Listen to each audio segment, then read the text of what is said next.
So here it's the Ulica Brovana and Sienkiewicza. We have the entrance, one of the three gates into the ghettos. Ghetto was here, which I imagine, I don't know, but I imagine was just like one of these barriers more than anything else. And I presume the house there, for example, was in the ghetto. And so the ghetto's behind us. 8,000 people were in here. It's about the population, the Jewish population of Łowicz is about 4,500, of whom then people from neighbouring places were actually put in here. The ghetto was created in February 1940 and it was liquidated around February 41 with the inhabitants being sent to Warsaw. This is the intersection of Brovana and Zdunska. So there was one entrance to the ghetto down there and another one down there, and that's it. And possibly behind these houses, beyond the square, was also in the ghetto. But to actually stand here in a ghetto which is almost complete, I mean, it is very, very unusual. You don't see this anywhere else. Well, so you may do in some small towns, but not in any large towns. You realise these are all Jewish streets.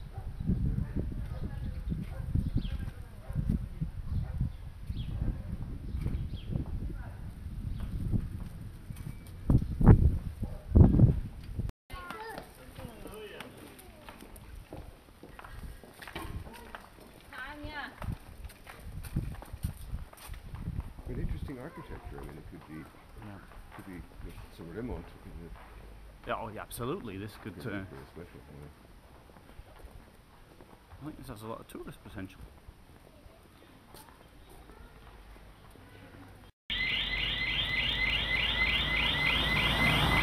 So this is probably the other end of where the ghetto, where the gate was.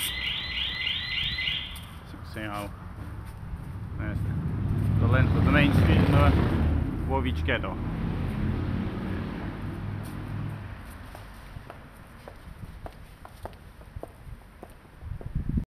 This is the Nowy, the new market, and it's the only triangular shaped market in the central Poland, and which is quite unusual. Now, this is the scene of where the markets used to be held in September for as long as 6 weeks. And here we have a stone to commemorate the 1863 revolt against the Russians, and it was placed there in January 1933. Quite old.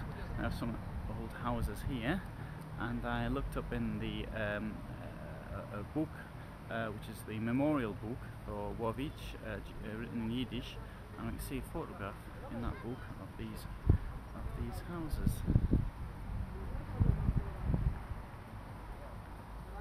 It's a very impressive square. Well, not a square, a triangle.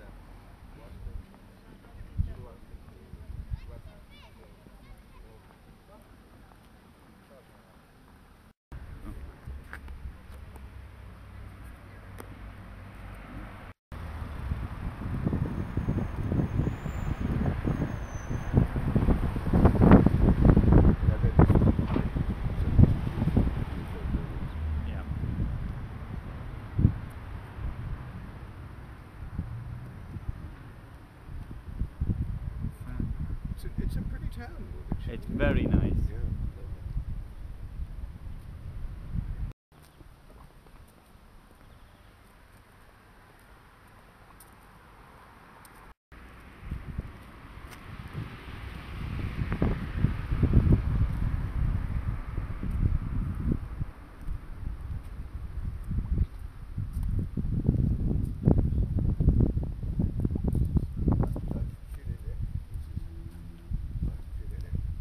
Schöneck. By the market. What? By the market. By the market, yes. Schöneck. We're close. We're back.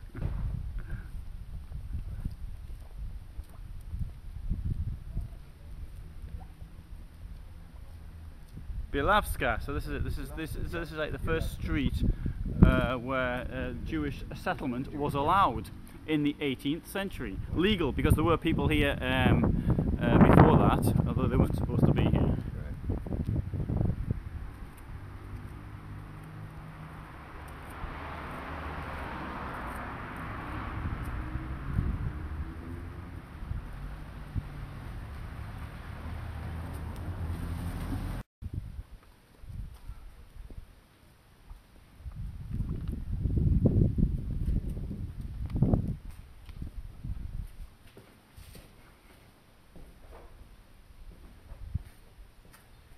Picture Molly Peacock sticking her head out the window when some Yiddish film here. This is a classic. Absolutely. People live around the courtyard and socialize and have group meals and sukkah. It's a bit pity about this mess we got here, of course. Yes.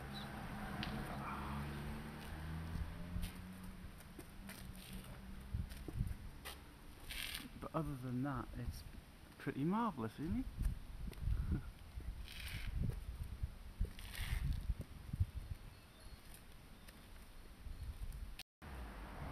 We found where the well was. There it is.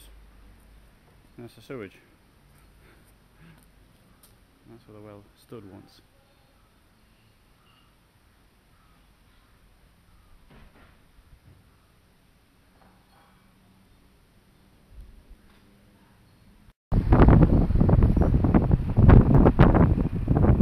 That definitely says 23 degrees there. So No, it doesn't. It did. You missed it. Missed it? It said 23 degrees? Yeah. Okay, 23 degrees. And it probably is on the thermometer because the sun's coming at it directly. That's why you put thermometers in the shade. It did say 23 degrees? It's not the air temperature. Yeah. Take a look. Let's see. Looks like a museum curator. Well, that's Jan Vega, right? He's a historian. He was somebody who studied what happened in Łowicz and in this area, as well as being a teacher, and looked after the museum, and he did social work.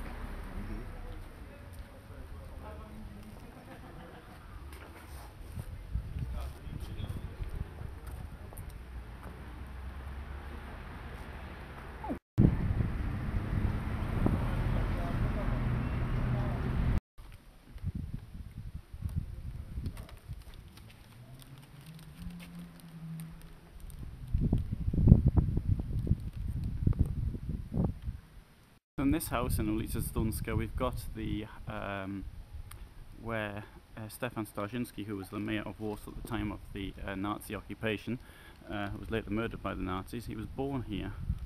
No, he wasn't born. He lived here, according to this sign, 1896, 1907, and this was put up the 110th anniversary of his birth in 2003. So he was born in 1893.